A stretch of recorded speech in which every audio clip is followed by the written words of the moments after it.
Today we got a new look at Pokemon Champions, how it'll work, and a new Mega Evolution that will be added to it in the future. Without further ado, here's what you need to know about it now that we've got concrete information. Starting with the gimmicks, we know Mega Evolution and Terrestrialization are confirmed to be in the game and may both be allowed in the format. There's no information about Dynamax or Z-moves yet, but we'll surely hear about them close to release. The battles shown in the trailer are centered on doubles, which is what we all expected. Something new that we can see is that the opposing Pokemon's health percentage is visible for people who battle with each other, which is a nice quality of life update.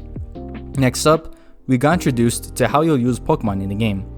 There are rental Pokemon you can obtain very easily, with the option to permanently get them with the new currency, Victory Points, which are only earned through winning battles and stuff like that.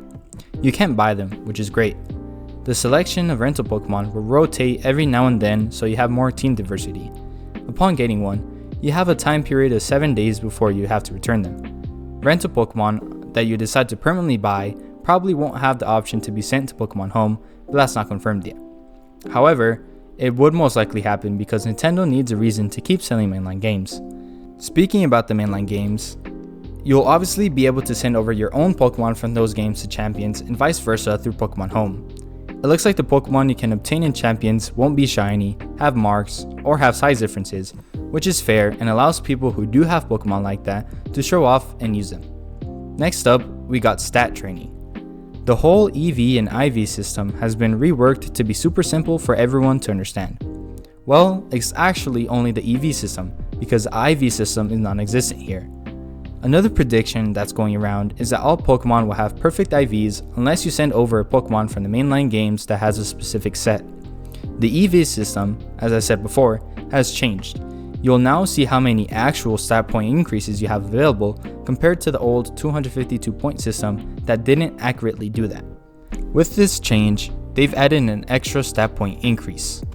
If you max out 2 stats using the traditional system, you have enough points left over to increase another stat by 1. This new system allows you to add on another stat point, which means the leftover stat points available are now 2 instead of 1. This may be big, because some key damage calculations would have to be redone and it could mean there are more survivability tactics. We'll have to wait and see if this tiny difference leads to important shifts. I do have to mention that the max amount of stat points you can invest in a single stat is staying the same, in case you were wondering. To help new players, they've made new updates to the flavor text of effectiveness. A move that is 4 times super effective to Pokemon has a tag extremely effective, whereas a move that is 4 times ineffective has a tag mostly ineffective, and they'll show up upon hitting the opponent as well, just like the other existing tags. That's it for the gameplay side of things. So far, there's no clarification on what the monetization areas will be, but given that the gameplay is completely free, it'll most likely be the cosmetics that can be bought. In the Legends ZA portion of the presentation, Mega Dragonite was revealed.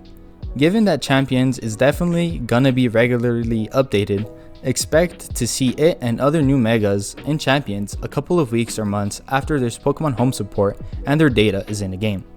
Thankfully though, we've got enough information about how the game will be, so unless there's more bombshell reveals, that'll be it for my coverage until it comes out. What do you think about the game?